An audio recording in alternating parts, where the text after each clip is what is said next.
Shalom Mashpuka. I hope everyone's doing well. I had a nice break, and now my break is done. I am back. You know, we should take a break from time to time. Things get too much, too stressful, and a break does us good. Make sure you don't overwork. This video, in position to rule. The older people, you know where this is going.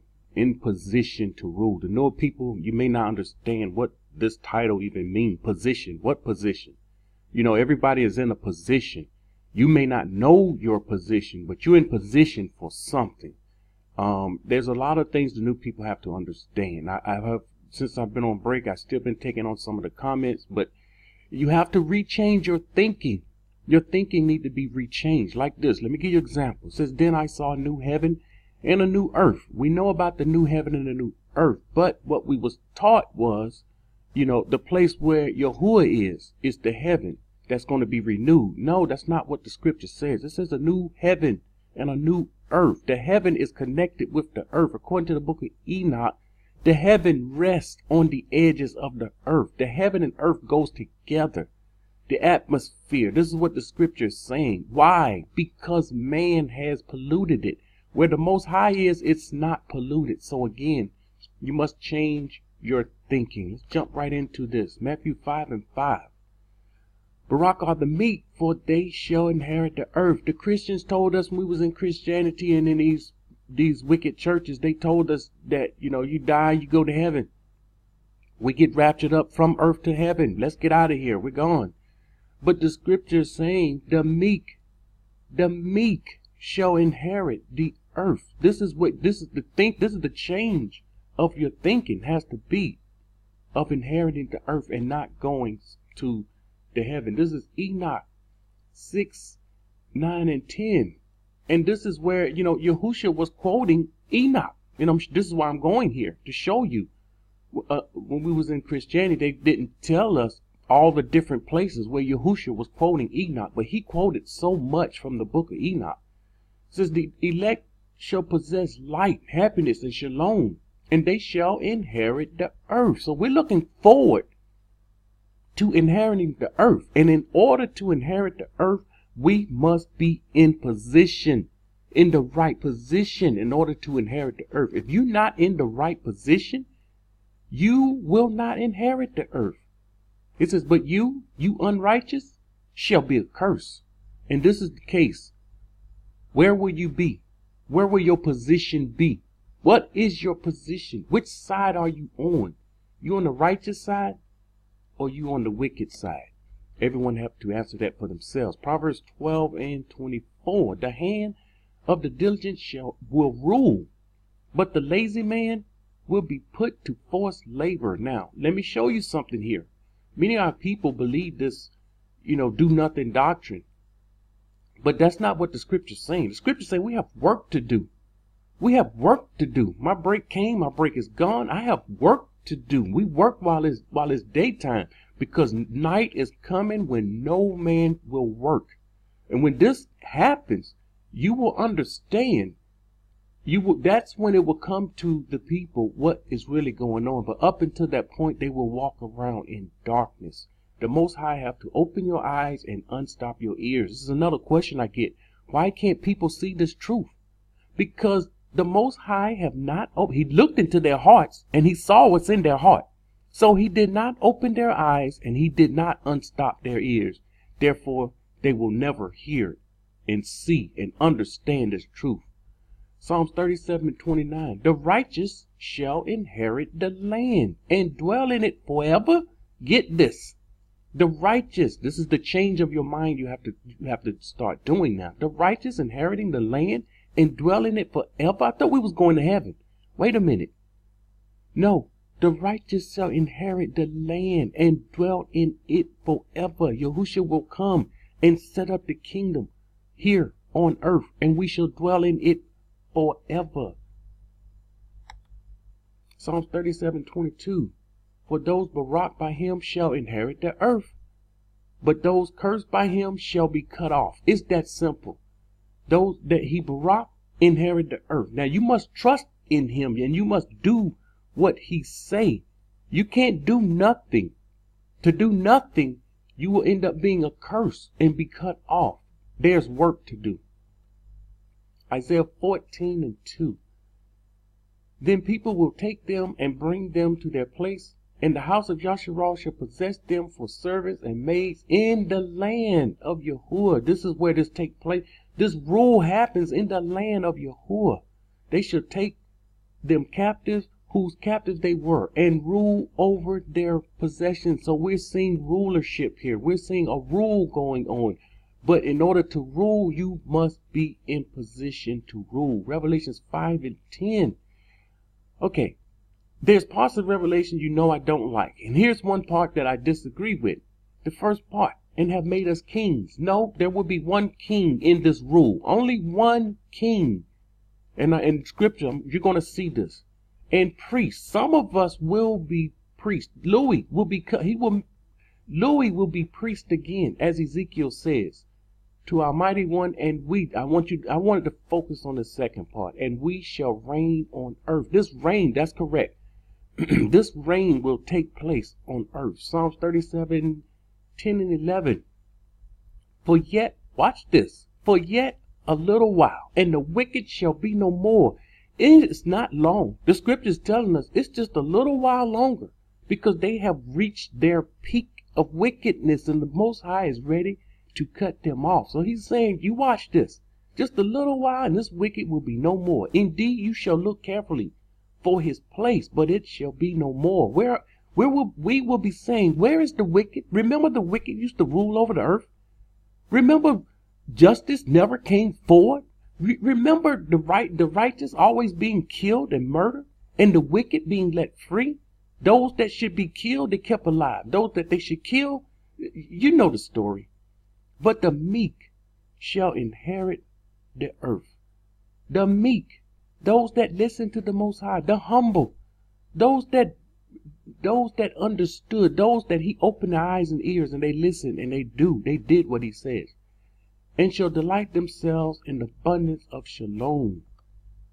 Daniel 2:44. And in the day of the kings, Yahuah of Shamaim will set up a kingdom. Okay, here are the kings I told you about. There will be no kings. What is this in the book of Revelation? There will be one king.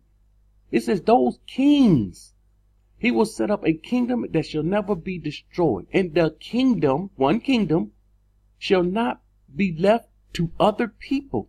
It shall break in pieces and consume all these kingdoms along with their kings. There will be no other kingdom when Yahushua comes and set this kingdom up. And it, remember, it is singular. It shall stand forever, this one kingdom. And there shall be one king ruling over the whole earth. This is the correct order. Isaiah 57:13.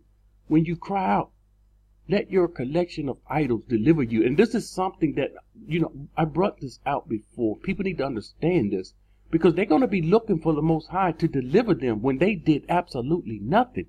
And he's going to say, let your idols deliver you. Whatever you trust in, because people are not trusting in him. When he say to do something, he command to do something, and they don't do it, they're not trusting in him.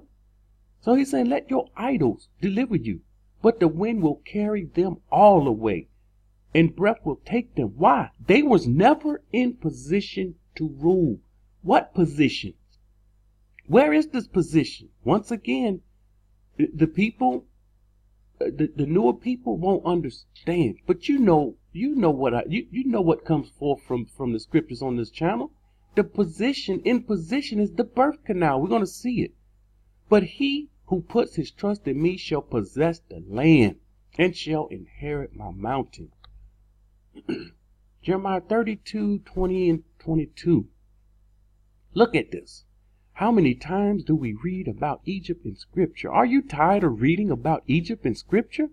What is the Most High is trying to tell us? We continue to read about Egypt all through scripture. Remember how I brought you out the land of Egypt with signs and wonders and miracles, with a strong hand and an outstretched arm and great terror. Why does he keep saying this all through the scriptures? You have set signs and wonders in the land of Egypt. Those of you that have your eyes open, he opened your eyes and he opened your ears. Only you can understand what he's saying here. The other people, it will go right over their heads. They will continue to talk about nothing and they will not understand what's going on. The Most High has put signs and wonders in the land of Egypt to this day. To this day. There is something going on right now in the land of Egypt. Our people have no idea. Why? They don't have their eyes open. I hear anyone speak of this. Let me show you this. Look at this. Snow for the first time in over 100 years in Egypt. We was in America when this happened. I've never brought this out on this channel. We was in America when this happened. The Shabbat came. I showed this to the family. I said, this is the sign. This is one of the signs the Most High has set for his people. That he allowed it to snow in Egypt. And it hasn't done this in over 100 years. So yes, here's a sign. Did anybody talk about this? Did you know about this? Why is no one talking? Why no one mentioned this? You understand? You understand how you should be in these scriptures for yourself? You understand how you need not to depend on anyone? Don't wait for no teacher to teach you these things. He said, to this day, and in Yashar'al. So those signs and wonders in Yashar'al and in other men. And you have made a name. You have made yourself a name as it is this day. You brought your people, Yashar'al, out of the land of Egypt with signs and wonders, a strong hand. We're reading it all over. Outstretched arm, great terror. You have given them this land of which you swore to the fathers to give them. The Most High kept his word. He's true to his word. He kept his word. Remember, we were the one that broke ours. That's why we are in the land of our captivity, loving our captivity. We loving it. We don't want to leave it. Some of our people came over here and visit and left and went back and never came back. Because why? They love the land of captivity. And there's something going on about this, coming over here and then going back. So it's a reason why. He says, a land flowing with milk and honey. Okay, this is Enoch 45 and 3 and 4. It says, on that day, mine elect one, talking about Yahuah, shall sit on the throne of splendor and shall try their works. You must have works. Where is your works? Paul, I told you, he's talking about this, amen, and not works, lest anyone boast. For the new people, amen in Arabri is faith. And that's why James said, amen without works is dead. You have to have your amen working along with your works. And their places of rest shall be innumerable. We have nowhere to go. No, places of rest innumerable. And their soul shall grow strong within them when they shall see my elect ones and those who have called on my majestic name. You see, there are some that will be calling on his name. Then will I cause my elect to dwell among them and will transform them will transform the heaven and make an eternal baraka and light. And I will transform the earth and make it a baraka. Here he is changing and transforming new heaven, new earth. Okay, this is Enoch 62 and 3. And there shall stand up in that day all the kings and the mighty and the exalted and those who hold the earth. And they shall see and recognize how he sits on the throne of the splendor. And righteous is judged before him, and no lying word spoke before him.